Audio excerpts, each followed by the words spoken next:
Education सफ़र पर आशा करता हूँ सभी लोग ठीक होंगे। दोस्तों, आज मैं आपको एक टॉपिक पढ़ाने जा रहा हूँ। वर्ल्ड ज्योग्राफी का, विश्व भूगोल का एक महत्वपूर्ण टॉपिक है और इस टॉपिक का नाम है पृथ्वी का ऊष्मी बजट।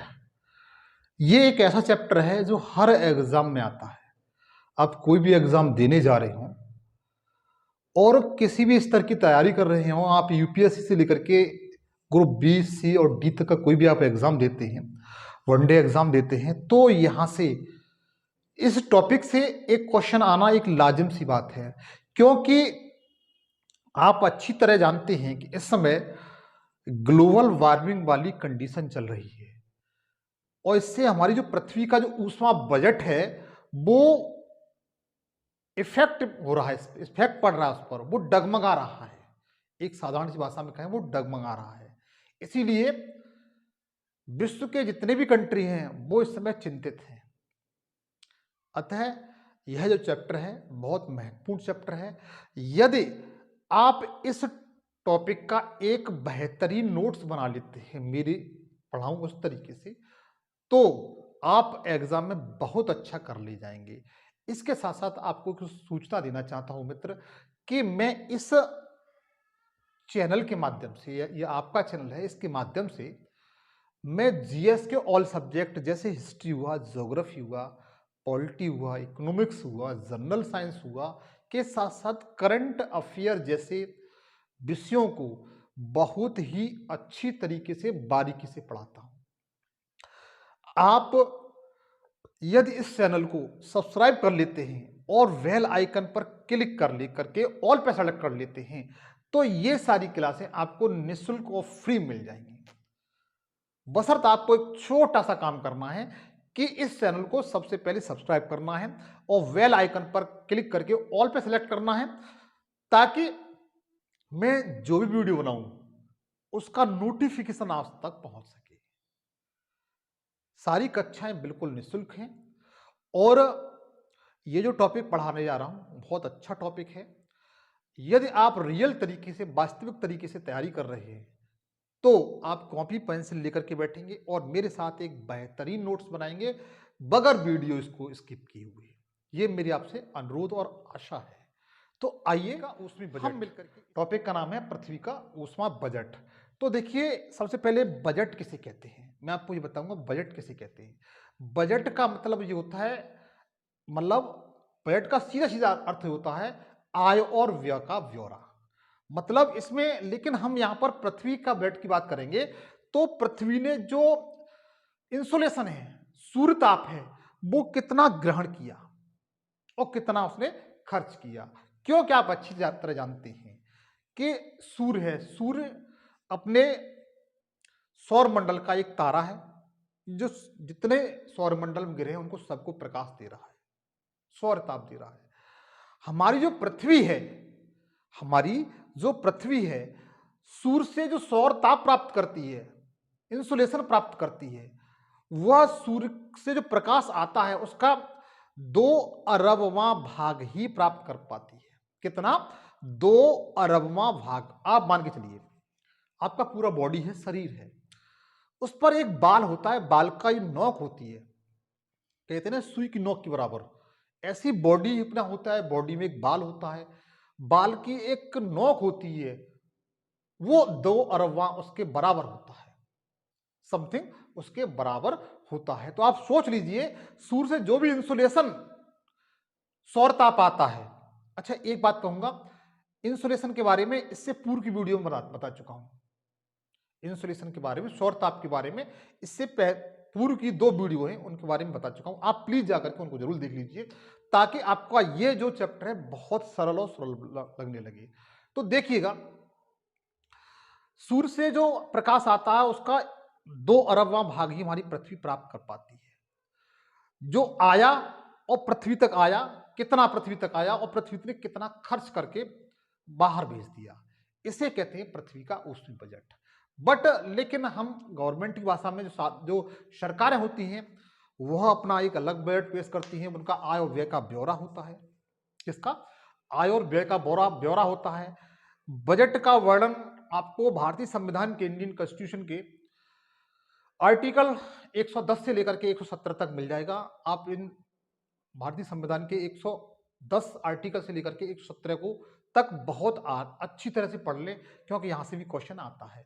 फरवरी का महीना चल रहा है, 1 फरवरी निकली हुई है, तो बजट पेश किया है अपने वित्त मंत्री ने, तो और अति महत्वपूर्ण बन जाता है। और बजट एक ऐसा टॉपिक है जहाँ से क्वेश्चन आते हैं, तो वो तो अलग बात हुई। लेकिन मैं आपको पृथ्वी का ऊष्मी बजट बता रहा हूँ। पृथ्वी का ऊष्मी बजट में क्या होता है कि जिसके बारे में बताऊंगा, उसमें एक खगोल शास्त्री थे जिनका नाम जीटी ट्रिवार्थ था। जीटी ट्रिवार्थ, क्या नाम था उनका? जीटी ट्रिवार्थ, जिनके अनुसार आपको पढ़ाने जा रहा हूं। जीटी ट्रिवार्थ,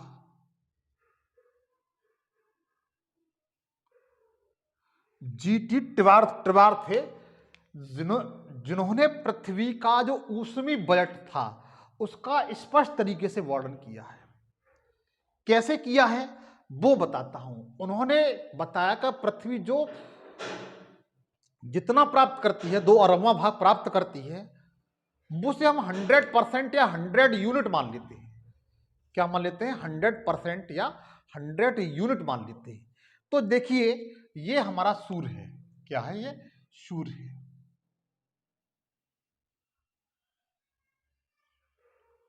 इसे हम सूर्य मान के चलते हैं। ये सूर्य है, और सूर्य क्या कर रहा है? सूर्य ताप दे रहा है।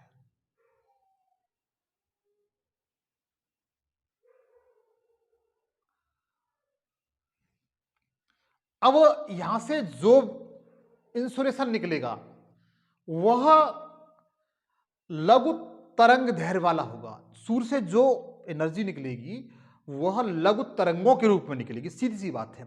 सूर्य से जो तरंगें निकलती हैं, सौरताप निकलता है, वह लघु तरंगों के रूप में निकलता है। किसके रूप में निकलता है? लघु तरंगों के रूप में। पहला पॉइंट आप नोट कर लीजिए कि जो सूर्य से जो सूर्यताप निकलता है वो लघु तरंगों के रूप में होता है। लघु तरंग दैर्घ्य वाला होता है।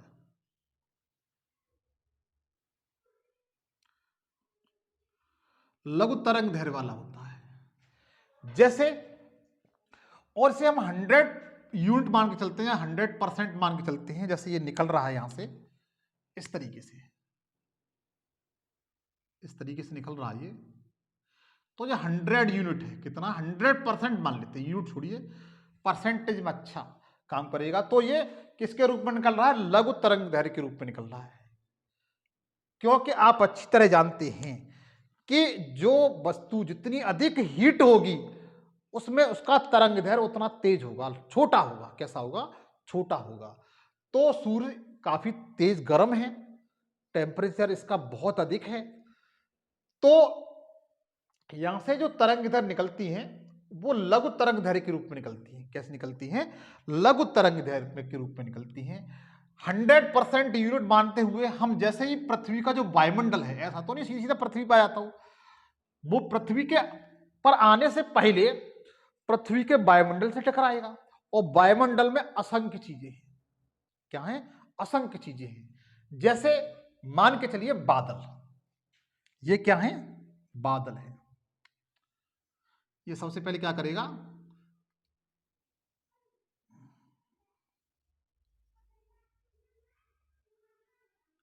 ये मित्र आपके बादल है। क्या है? बादल। सबसे पहले बादलों से टकराएगा। क्या करेगा? जब बादलों से टकराएगा तो कुछ न कुछ एनर्जी इनको भी देगा वो। जब बादलों से टकराएगा तो कुछ न कुछ एनर्जी इनको भी देगा वो। जैसे पृथ्वी के वायुमंडल में आने तक वो सबसे पहले वायुमंडल से टकराएगा। वायुमंडल में आने से पहले तो वायुमंडलों को, बादलों को, ये 27%, कितना? 27% बादलों से टकरा करके ये बाहर चला जाता है। मतलब जहां से आया था अंतरिक्ष में चला जाता है। तो आपका कितना बचा? ये 63% बचा। कितना बचा? 63% बचा।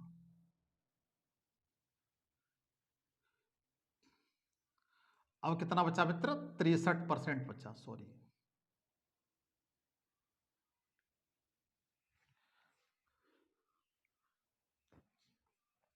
आपका कितना बचा? 73%। अब इसमें से माइनस कर दीजिए। 100 में से आप 27 माइनस करेंगे तो 73% बचिएगा। कितना बचेगा? 73%। अब आपके पास कितना बचा यहां पर? 73%। क्योंकि 27% बादलों ने टकरा करके बाहर भेज दिया। क्या कर दिया? बाहर भेज दिया। उसके बाद देखेंगे वायुमंडल में बादल भी हैं और धूल के कण भी हैं। क्या है मित्र? धूल के कण। क्या है मित्र? ये धूल के कण। धूल के कण, ये धूल के कण हैं।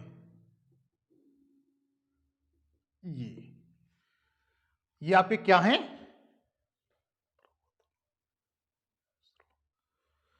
ये क्या करेंगे? जो भी प्रकाश आ रहा है, प्रकाश को प्रकीर्णन करेंगे।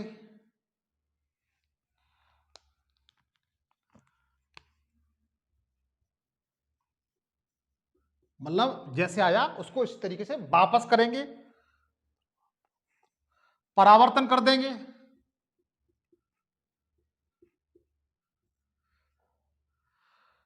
धूल के कणों से क्या होगा? इसका प्रकीर्णन हो जाएगा, परावर्तन हो जाएगा। कितना होगा? ये आपका 6% होगा। कितना होगा? 6% होगा। बादलों से कितना? 27। ये यहां से कितना है? 6%। कितना हो गया मित्र? 6%। तो 6% और माइनस कर दीजिए इसमें से। 6% और माइनस कर दिए, 67% बचा। कितना बचा? 67% बचा। मतलब अब 6% यहां से गायब हो गया, तो यहां पर आपका बचा 67%। कितना बचा? 67%। अब मान के चले ये आपकी पृथ्वी है। क्या ये पृथ्वी है? ये आपकी पृथ्वी है। अब क्या हुआ? पृथ्वी पर आपने देखे होंगे पर्वत होते हैं इस तरीके से। क्या होते हैं? पर्वत होते हैं। इस तरीके से पर्वत होते हैं।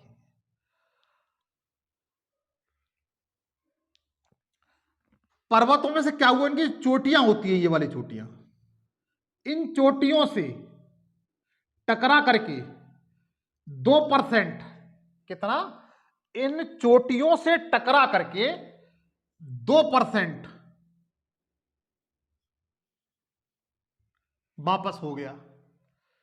पृथ्वी की जो चोटियां होती हैं,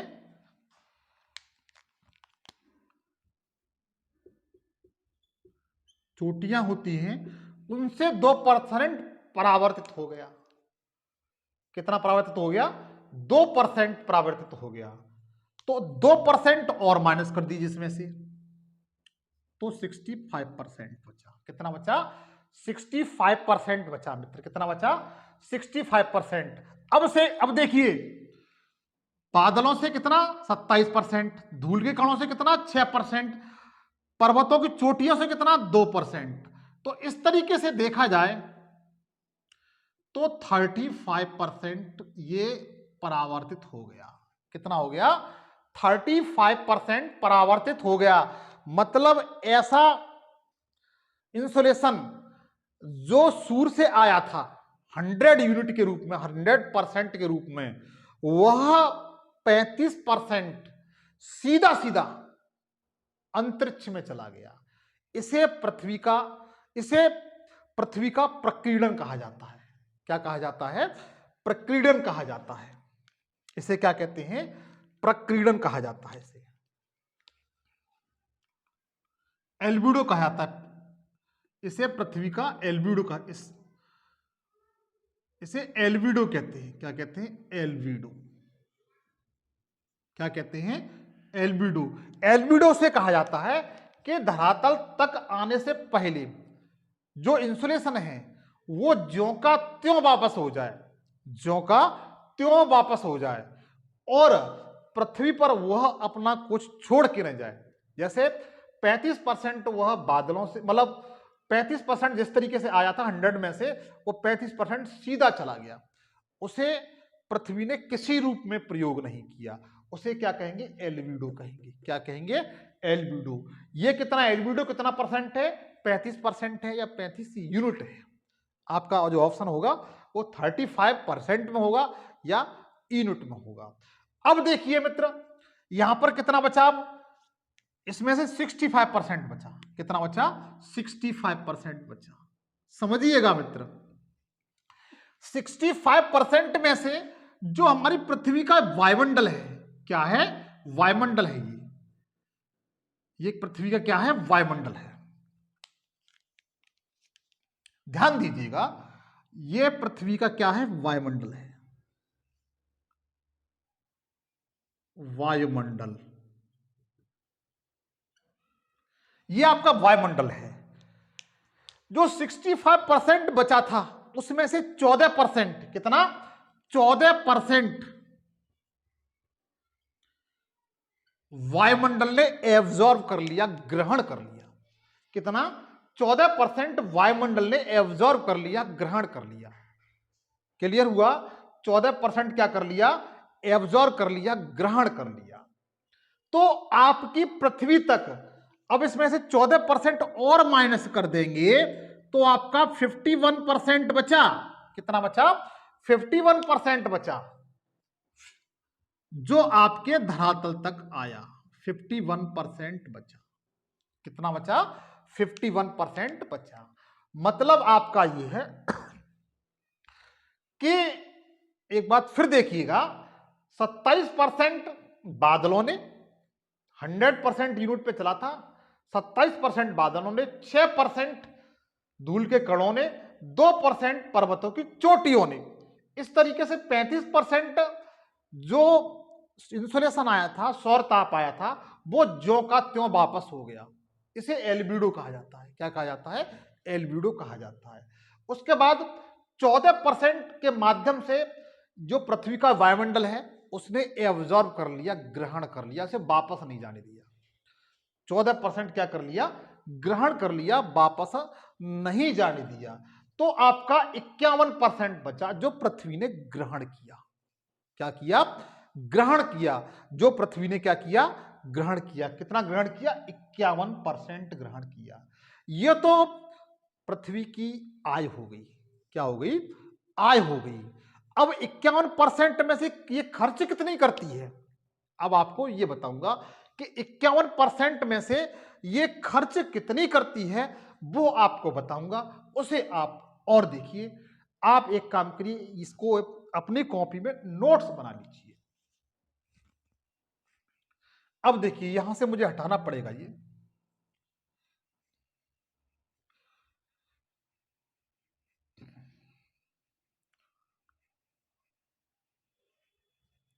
देखिएगा, अब 51% को बांटते हैं मित्र।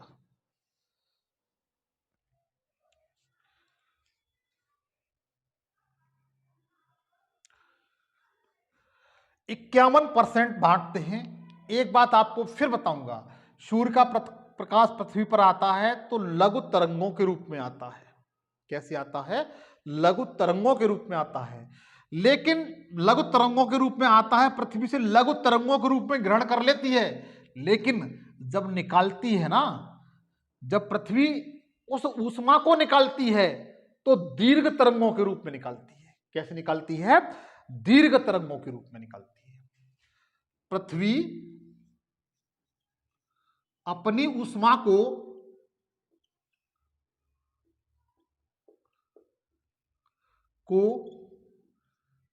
दीर्घ तरंगों के रूप में निकालती है। इस बात को ध्यान रखना। आप नोट कर लीजिए, जो पृथ्वी निकालती है तो दीर्घ तरंगों के रूप में निकालती है, क्योंकि सूर्य इतनी गर्म नहीं है। पृथ्वी ने जो एनर्जी गेन की थी 51% जो गेन की थी, उसमें से वो जो निकालती है वह दीर्घ तरंगों के रूप में निकालती है।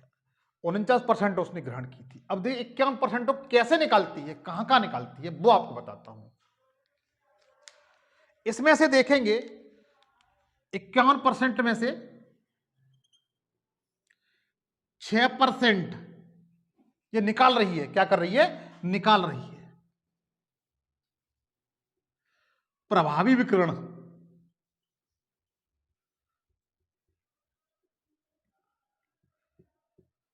इफेक्टिव रेडिएशन के रूप में निकाल रही है। कैसे निकाल रही है? इफेक्टिव रेडिएशन के रूप में निकाल रही है। 6% कैसे निकाल रही है? प्रभावी विकिरण के माध्यम से निकाल रही है। ये पूछा जाता है डाटा। 6% कैसे निकाल रही है? प्रभावी विकिरण के माध्यम से निकाल रही है। उसके बाद देखिएगा,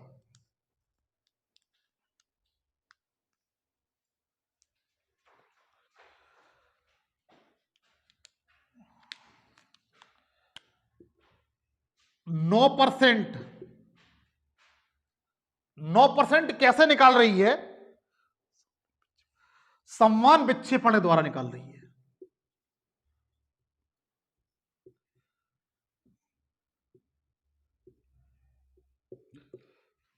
नौ परसेंट कैसे निकाल रही है?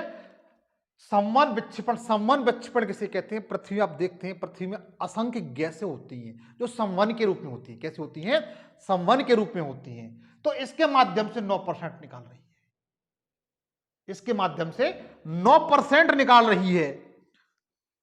उसके बाद आप देखेंगे कि पृथ्वी पर एक चीज और है। आपने पढ़ा है कि 71% क्षेत्र पर क्या है? जल है। क्या है? जल है, महासागर है। तो 19% वाष्पीकरण के रूप में निकालती है। 19% कैसे निकाल रही है? वाष्पीकरण के रूप में निकाल रही है। कितना निकाल रही है? 19% वाष्पीकरण के रूप में निकाल रही है। इस तरह देखेंगे कि 6% प्रभावी विकिरण द्वारा, 9% समान विक्षेपण द्वारा और 19% वाष्पीकरण द्वारा। कैसे निकाल रही है? वाष्पीकरण द्वारा निकाल रही है। मुझे मित्र ये बताइए, ये कितना हुआ? इसको जोड़ते हैं। 18, 24, 9 में 18, 18, 19, 20, 21, 22, 23, 24, ये आपका 34% हुआ। कितना हुआ? 34%। मतलब सीधी सी बात यह है कि 34% जो एनर्जी है, ऊष्मा, वो सीधी पृथ्वी से वायुमंडल में जा रही है। कहां पर जा रही है? पृथ्वी के वायुमंडल में। तो आप मुझे मित्र एक क्वेश्चन बताएंगे, पृथ्वी का वायुमंडल सूर्य से आने वाले लघु तरंगों के द्वारा गर्म अधिक होता है कि पृथ्वी का जो पृथ्वी से जो एनर्जी निकलती है दीर्घ तरंगों के रूप में, उससे अधिक गर्म होता है? तो आप आज की बात बता ले जाएंगे, क्योंकि पृथ्वी से जो एनर्जी निकलती है, जो वायुमंडल को गर्म करती है, उसका योगदान कितना है? 34% है। कितना है? 34% है। कितना है मित्र? 34% है। और जो सूर्य से आती है उसका कितना है? 14% है। तो 14% कम है और 34% अधिक है। तो पृथ्वी का जो वायुमंडल है वह अधिकांशतः पृथ्वी के एल्बिडो द्वारा गर्म होता है। पृथ्वी की ऊष्मा, पृथ्वी का जो दीर्घ तरंग है, उसमें बजट है, उसके माध्यम से गर्म होता है। जैसे पृथ्वी छोड़ती है, जैसे पृथ्वी छोड़ती है। तो ये क्वेश्चन आप आज की बात बता ले जाएंगे। अब देखिए कितना बचा आपका। 51% था, में से 34% घटा देंगे। 11 में से 4 गया, कितना बचा? 6, 7, 1, 17% बचा। कितना बचा मित्र? 17% बचा आपका। 17% सीधे सीधे 17% सीधे सीधे आपका अंतरिक्ष में चला जाता है। कहां पर चला जाता है? अंतरिक्ष में। कहां पर चला जाता है? अंतरिक्ष में चला जाता है। 17% कहां से चला जाता है? सीधा सीधा अंतरिक्ष में चला जाता है। एक बार मैं आपको थोड़ा सा इसमें और रिवीजन कराऊंगा ताकि आपको कोई जो कंफ्यूजन है वो सारा सब कुछ दूर हो जाए। तो देखिएगा, इसके बारे में बताता हूं। मैं आपको पृथ्वी का ऊष्मी बजट बता रहा था। इसमें एक भूगोल वेत्ता थे जीटी ट्रिवार्थ, जिन्होंने पृथ्वी के ऊष्मी बजट के बारे में बताया। उन्होंने बताया कि पृथ्वी हमारा सूर्य से आने वाला जो प्रकाश है उसका 2 अरबवां भाग ही प्राप्त कर पाती है। हम 2 अरबवें भाग को हम 100% या 100 यूनिट मान लेते हैं। जब ये चलता है इंसुलेशन के रूप में तो ये लघु तरंगों के रूप में निकलता है। कैसा निकलता है? लघु तरंगों के रूप में निकलता है। लेकिन जैसे ही पृथ्वी के वायुमंडल में आता है तो 27% ये बादलों द्वारा वापस भेज दिया जाता है।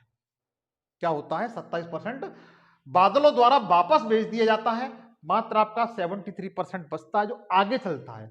आगे जाकर के वायुमंडल में और नीचे आता है तो धूल के कण आपको मिलते हैं वायुमंडल में। तो 6% धूल के कणों द्वारा इसको विक्षेपित कर दिया जाता है, छलांग दिया जाता है। जैसा आया वैसा ही भेज दिया जाता है। उसके बाद 67% बचा। जब हमारी पृथ्वी धरातल पर आता है तो पृथ्वी का धरातल आप समान नहीं है, समतल नहीं है। उसके पर्वत हैं, पर्वतों की चोटियां हैं, उनके द्वारा, चोटियों द्वारा 2% इसको फिर छलांग दिया जाता है, वापस ज्यों का त्यों भेज दिया जाता है। उसके बाद 65% बचा। 65% में से 14%, एक बार सुनिएगा, इस तरीके से 27, 6 और 2, 35% जो इंसुलेशन था, सौर ताप था, वो ज्यों का त्यों वापस हो जाता है। उसे ही एल्बिडो कहा जाता है। क्या कहा जाता है? एल्बिडो कहा जाता है। 65% में से 14% जो वायुमंडल है पृथ्वी का वो ग्रहण कर लेता है। क्या कर लेता है? ग्रहण कर लेता है। जो वायुमंडल को गर्म करता है। लेकिन सबसे अधिक कौन गर्म करता है? वो पृथ्वी का पार्थिव विकिरण गर्म करता है। क्या करता है? पृथ्वी का पार्थिव विकिरण। इसे पृथ्वी का पार्थिव विकिरण बोलते हैं। एक बात ध्यान रखना, पृथ्वी का पार्थिव विकिरण।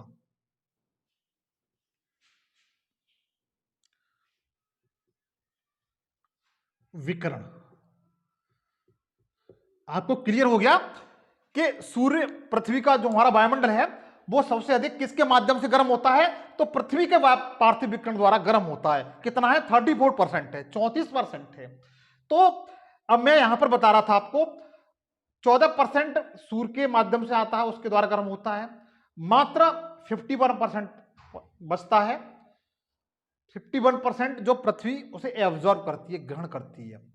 जब ग्रहण करती है तो लघु तरंगों के रूप में करती है, जो निकालती है दीर्घ तरंगों के रूप में निकालती है। तो अब ये अब जो पृथ्वी का पार्थिव विकिरण होगा वो इस तरीके से होगा। 6% प्रभावी विकिरण द्वारा, इफेक्टिव रेडिएशन द्वारा पृथ्वी बाहर निकालेगी। 9% सम्मन विक्षेपण द्वारा, अन्य गैसें हैं वो सम्मन करती हैं, वो ग्रहण करती हैं, एनर्जी पैदा करती हैं, तो 9% उसके द्वारा निकलता है। 19% पृथ्वी पर 71% जल है, तो जो एनर्जी निकलती है 51% में से 19% हमारी पृथ्वी बाष्पीकरण कर देती है। क्योंकि पृथ्वी पर जल है तो बाष्पीकरण हो जाता है। तो 34% पृथ्वी इस तरीके से भेज देती है जिसके द्वारा हमारा पृथ्वी का वायुमंडल गर्म होता है। और 17% जो बचता है वो सीधा सीधा अंतरिक्ष में चला जाता है। तो यह मित्र आपका पृथ्वी का ऊष्मा बजट था जो मैंने आपको बताया। अगर मेरा सेशन आपको अच्छा लगा हो तो गुजारिश है कि मेरे चैनल को सब्सक्राइब करिए। मैं आपको एक शानदार नई वीडियो में आपसे फिर मुलाकात होगी। आज के लिए इतना ही। थैंक यू, धन्यवाद, जय हिंद, जय भारत।